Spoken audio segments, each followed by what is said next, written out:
বাংলাদেশে হচ্ছে ২৬,০০০ কোটি টাকার হাসপাতাল, যে ভারত একসময় ভেবেছিল বাংলাদেশের মানুষকে চিকিৎসা দিয়ে ভিসা দিয়ে নিজেদের হাসপাতালে দাসে পরিণত করবে। আজ সে ভারতের হাসপাতালগুলো রোগী না পেয়ে বন্ধ হয়ে যাচ্ছে। আর এটা কোনো কাকতালীয় ঘটনা নয়, এটা বাংলাদেশের নির্ভরতা ভাঙার এক সুস্পষ্ট বিজয়। ভারতের উপর নির্ভর করে মাথা নত করে চলার দিন শেষ।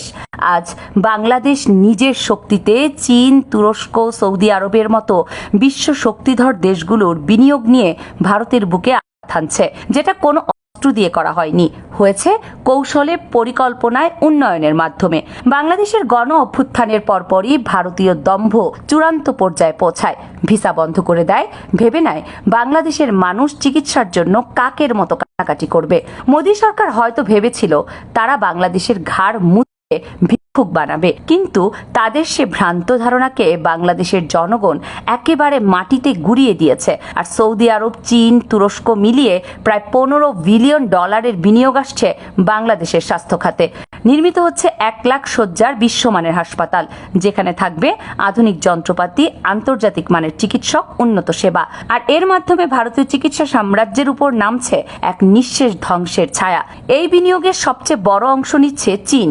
প্রায় ৬০,০০০ শয্যার বিশাল হাসপাতাল গড়ে তুলবে তারা, আর বাকিটা করবে সৌদি আরব ও তুরস্ক। ঢাকা সহ বিভাগীয় শহরগুলোতে গড়ে উঠবে এই হাসপাতালগুলো, যাতে বাংলাদেশের কোনো নাগরিককে আর ভারতমুখী হতে না হয়। ভারতের ভেতরে এখন হাহাকার। ইন্ডিয়ান হসপিটাল অ্যাসোসিয়েশন প্রকাশ্যে স্বীকার করেছে বাংলাদেশি রোগীর অভাবে তাদের হাসপাতাল বন্ধ হয়ে গেছে। ভারতের প্রায় ৪০ লাখ মানুষ যারা চিকিৎসা খাতে প্রত্যক্ষ বা পরোক্ষভাবে বাংলাদেশের উপর নির্ভর করত, তারা এখন বেকার হওয়ার মুখে। একদিকে চিকিৎসক, নার্স, ফিজিওথেরাপিস্ট, পরিবহন শ্রমিক সবাই রাস্তায় বসছে। কলকাতা, চেন্নাই, মুম্বাই এর হাসপাতালগুলো এখন রোগী খুঁজে বেড়াচ্ছে, কারণ তাদের রোগীদের ৫৪% ছিল বাংলাদেশি। এই বিশাল সংখ্যাটা এক ধাক্কায় উধাও হয়ে যাচ্ছে। এমন অবস্থা হয়েছে যে দিল্লিতে নরেন্দ্র মোদীর বাড়ির সামনে বিক্ষোভ করছে ভারতীয় ডাক্তাররা। চিৎকার করে বলছে, বাংলাদেশিদের ভিসা দাও, না হলে আমরা না খেয়ে মরব। এই দৃশ্যই প্রমাণ করে এতদিন বাংলাদেশের রোগীরা ভারতের জন্য রেমিটেন্সের মেশিন ছিল। বাংলাদেশিরা প্রতি বছর শুধু চিকিৎসার জন্য ভারতে ১০ বিলিয়ন ডলার খরচ করত, আর এই টাকাতে মোদীর সরকার নিজের অর্থনীতি চালাতো।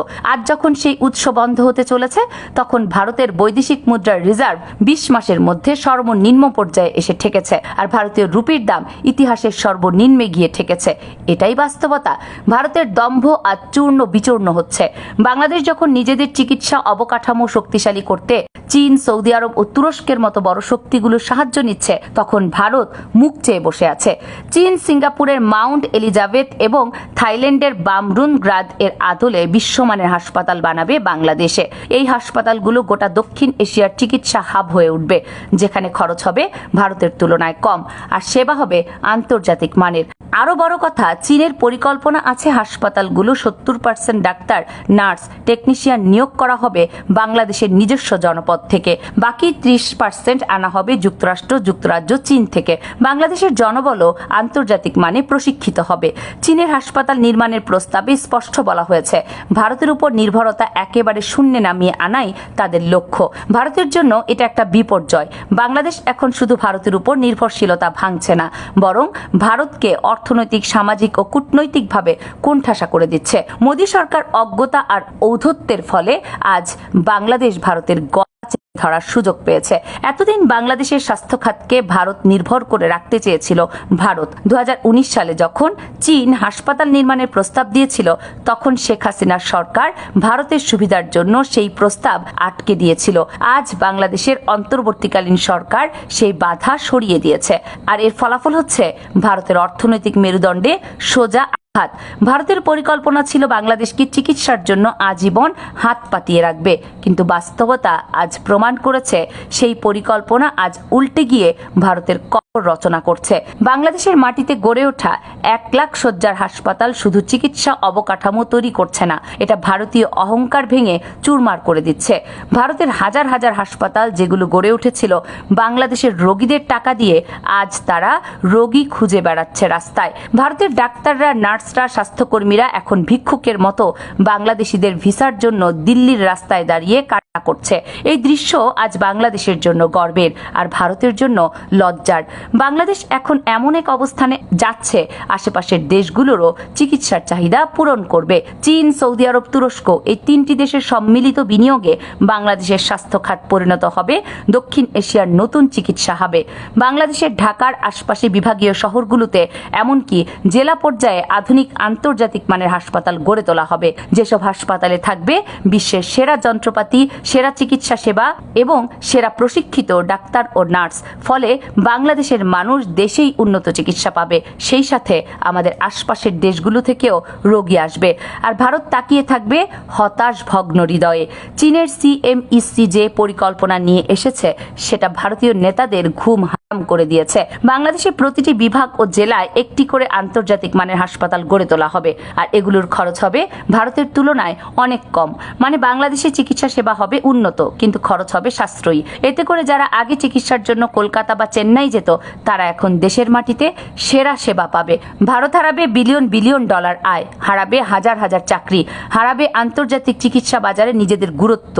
তুরস্ক ও বাংলাদেশের চিকিৎসা খাতের উন্নয়নে এগিয়ে এসেছে। তুরস্কের বিশ্বমানের ডাক্তাররা বাংলাদেশে এসে চিকিৎসাও দেবেন, যাদের দক্ষতা, সততা, পেশাদারিত্ব আজ বিশ্বব্যাপী প্রশংসিত। অন্যদিকে ভারতের ডাক্তাররা, যাদের অর্ধেকের বেশি জাল সার্টিফিকেট নিয়ে চাকরি করে, তারা ভুল চিকিৎসা দিয়ে জীবন কেড়ে নেয়। ব্রিটিশ সংবাদ মাধ্যম বিবিসির রিপোর্ট অনুযায়ী ভারতের প্রায় 50% ডাক্তার জাল সনদধারী।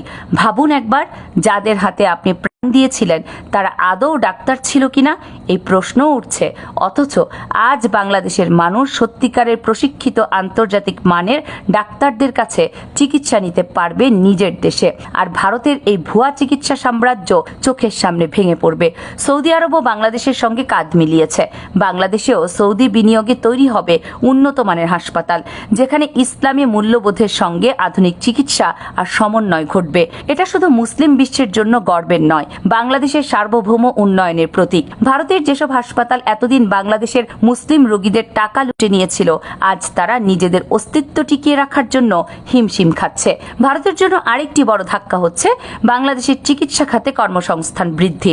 70% ডাক্তার, নার্স, টেকনিশিয়ান হবে বাংলাদেশি, আর তাদেরকে প্রশিক্ষণ দেবে বিশ্বের সেরা প্রতিষ্ঠানগুলো। বাংলাদেশের মেধা আর দক্ষতা যখন আকাশ ছোঁবে, তখন ভারত কেবল পুরনো ইতিহাস নিয়ে কাঁদবে।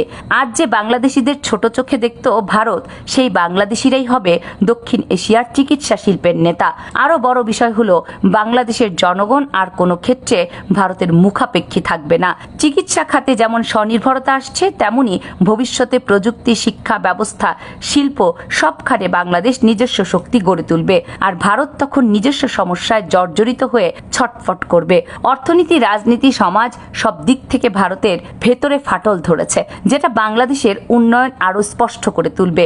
ভারতের বৈদেশিক মুদ্রার রিজার্ভ এখন সর্বনিম্নে নেমে এসেছে, রুপির মান পড়ে যাচ্ছে রোজ, আর বাংলাদেশের উন্নয়নকে পুঁজি করে এগিয়ে যাচ্ছে নতুন যুগের দিকে। ভারতের বাজারে চাহিদা কমছে, তাদের রপ্তানি কমেছে, অথচ বাংলাদেশের উপর ভর করে চলা চিকিৎসা ইন্ডাস্ট্রিও এখন শেষ নিঃশ্বাস নিচ্ছে। অর্থাৎ ভারতের জন্য একের পর এক ধাক্কা, একের পর এক পরাজয়। আজকের বাংলাদেশ আর ভারতের পেছনে হাঁটা ভিক্ষা করা দেশ নয়। আজকের বাংলাদেশ উন্নয়নের রোল মডেল। চীন, সৌদি আরব, তুরস্কের মতো বিশ্ব শক্তি আজ বাংলাদেশের পাশে দাঁড়িয়েছে, আর ভারত তারা নিজেদের ঔদ্ধত্যের ফল ভোগ করছে। বেকারত্ব, অর্থনৈতিক পতন, চিকিৎসা ইন্ডাস্ট্রির ধ্বংস সবই এখন তাদের কপালে। বাংলাদেশ মাথা উঁচু করে দাঁড়িয়েছে। ভারতীয় দম্ভ ভেঙে বাংলাদেশের জনগণ আজ প্রমাণ করেছে, যদি মনোবল থাকে, যদি পরিকল্পনা থাকে, তাহলে পৃথিবীর কোনো শক্তি এক জাতিকে দমিয়ে রাখতে পারে না। আজ ভারতের প্রতিটি দাম্ভিক চিৎকারের উত্তর হচ্ছে বাংলাদেশের উন্নয়ন। আর সামনে অপেক্ষা করছে এমন এক ভবিষ্যৎ, যেখানে ভারত শুধু স্মৃতি হয়ে থাকবে, একটা দম্ভের নাম, একটা হারানো সুযোগের নাম। কামরুন নাহার, রাখি, কেএনআর মিডিয়া।